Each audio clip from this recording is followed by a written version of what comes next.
Baik, assalamualaikum warahmatullahi wabarakatuh, sahabat Bude Gamers. Salam satu ember. Ini ada beberapa case soalan dalam berbudik gamers. Contohnya yang dialami oleh adik saya di Padang, Adel Wahidin Parmato. Sebulan lalu dia memasukkan ember media bibit lele ke dalam ember itu sebanyak 150 bibit lele. Tapi tadi ketika dia buka, dia kuras airnya, hanya tinggal 30 ekor saja yang tersisa. Yang lainnya sudah mati, bahkan ketika dia kuras airnya tinggal tengkorak di dasar ember. Nah, untuk hal seperti ini ada beberapa hal sebenarnya yang perlu diingat oleh para budik gamers. Pertama, masa-masa 1-12 hari pertama ketika kita masukkan bibit adalah masa-masa yang sangat riskan. Kita sama dengan mengasuh bayi ya, sehingga perlu fokus dikit gitu ya. Nah, faktor yang lainnya akibat kematian itu adalah pakan, yang pastinya pakan. Pakan ini kadang-kadang kita tidak kontrol diri. Nah, kita lihat ikannya kok asik nih dimakan gitu kan, akhirnya terus sehingga ikannya kembung. Ikannya kembung tegak berdiri gini, kita masih ngasih pakan ikan. Nah, dan nanti anak kita nih, misalnya kita pulang pergi kerja, anak kita juga malpraktek ya kan, ngasih makan ikan. Nah, akhirnya apa? Banyak ikan yang tidak merespon pakan, dan pakan itu kemudian terbenam ke bawah. Nah, itu menjadi amoniak. Ketika menjadi amoniak, otomatis menjadi racun. Nah,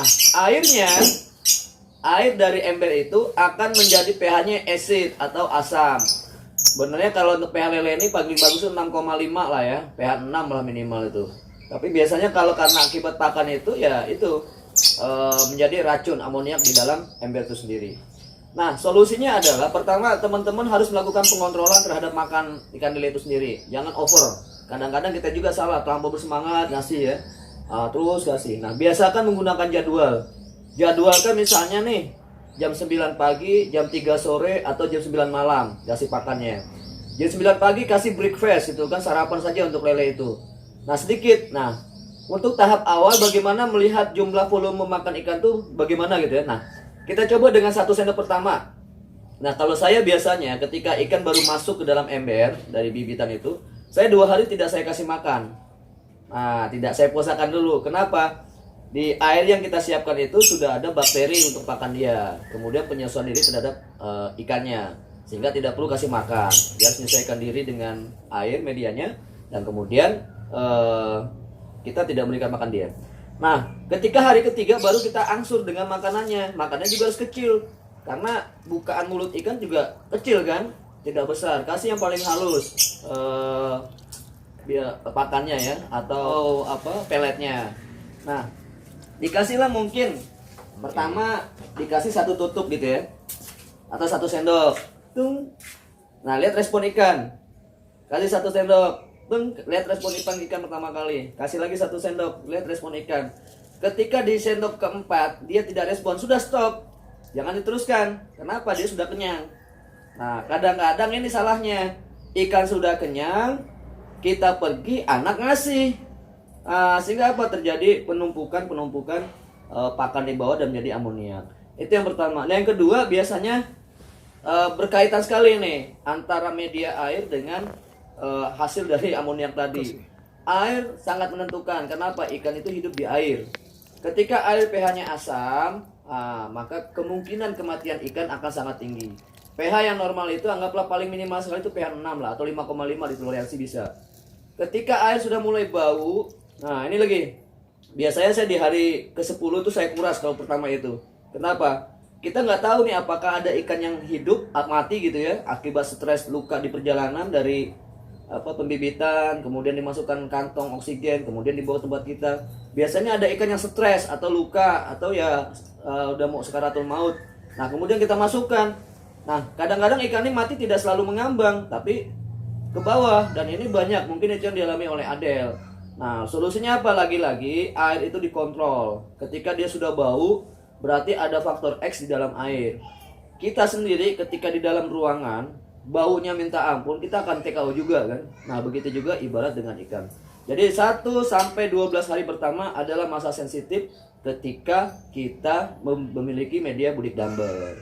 Seperti itu. Tapi kalau sudah 15 hari, ikannya sudah paham waktu makannya, kita sudah ngerti jadwal pakannya, insya Allah aman-aman aja. Dan memang rata-rata masalah di para budik dumbbers itu ya, pertama kali itu over di makanan ya. Bahkan kita juga banyak kok ember-ember teman-teman kita yang tidak berhasil gitu ya.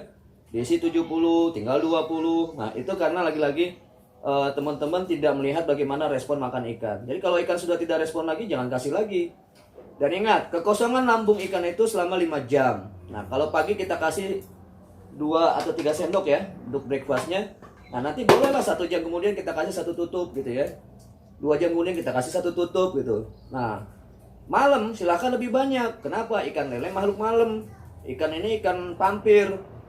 Kasihlah misalnya biasanya tuh 5 sendok. Nggak apa-apa dilebihin karena kita mau tidur. Nah, sementara dia tuh ngayap sampai pagi tuh, berkeliling dalam ember itu. Faktor lain kenapa ikan mati, terkadang memang tutup ini menjadi penentu juga. Tutup embernya ya. Kalau metodologi seperti ini, untuk kemungkinan ikan loncat sangat sedikit. Tapi kalau yang seperti ini tanpa tutup, kemungkinan ikan loncat karena dia baru gitu dimasukin, dia akan lebih tinggi. Terlebih kalau hari hujan. Nah, kalau di sini kita biasanya ikan baru masuk kita tutup kayak gini, pakai karung bawang kayak gini lah ya, kita jepit kayak gini. Itu di hari-hari 15 hari pertama lah. Jadi kalau mau kasih makan buka, ya, masukin pakannya. Nah, ini lebih safety. Jadi kemungkinan ikan tuh loncat lebih sedikit. Nah, kalau di siang hari kita lagi dekat budik dumbbers mungkin bisa lihat, oh ikannya loncat, kita ambil. Tapi kalau malam hari kayak gini, terbuka kayak gini, ikan loncat, kita tidak bisa tahu gitu kan, tiba-tiba kucing yang makan gitu kan. Nah, ini yang faktor yang sangat juga berpengaruh. Jadi metodologi tutup ember, metodologi terbuka sangat berpengaruh bagi anak-anak ikan yang bibit ikan yang baru kita masukin. Karakter bibit anak ikan itu suka loncat ya. Nah, itu yang sering terjadi. Jadi jangan heran kalau tiba-tiba ikan hilang. Terlebih lewat juga kucing ya. Nah, tuh. Jadi itu soal solusinya. Nanti kita bahas lagi hal-hal lainnya.